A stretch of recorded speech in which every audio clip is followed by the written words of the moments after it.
with Blakeslee and Associates. I'm an interpersonal relationship coach, and I'm here on the Gift and Home channel to ask you a question.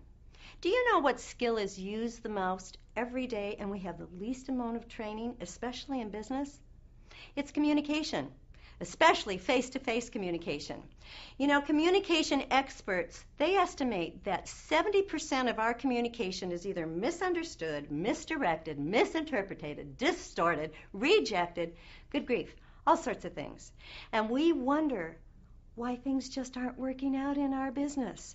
Is it all about how effective we are when we communicate? How effective are you when we communicate? You know, the interesting thing, when you think about the foundations for business, the foundation for business is all about people. It's people to people. And how do we do that? How do we communicate? It's all that relationship, that face-to-face communication. Your business is all about face-to-face. It's not about the computer. It's not about how great you text. It's not how great you email. It's about how good you are at face-to-face. And I'm asking you, how effective are you with your employees and your customers? How effective are you? The way you look, the way you say it, the way you do it, what you do and how you do it. What in the world are you doing? I want you to think about that. I usually tell my clients that I want you to wake up every morning and I want you to have this question on your mind.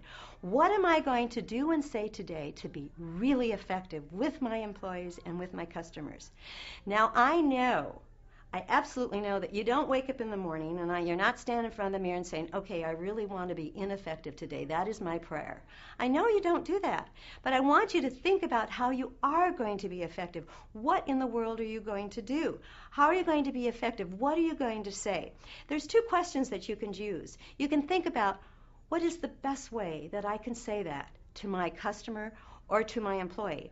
And I know it's an important question because have you ever had that moment where it wasn't the best way and you just could not believe what you just said, and then you have to try to rewind your words and you're apologizing all over the place because it was not the best way that you said it?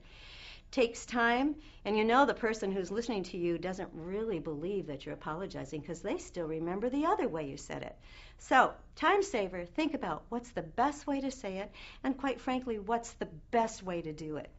It's very important for you to think about, how am I going to be effective in my given day? What am I saying that will be the most effective for my employees? And in some of our next segments, we'll talk more about that right here at the Gift and Home channel. Thanks for listening.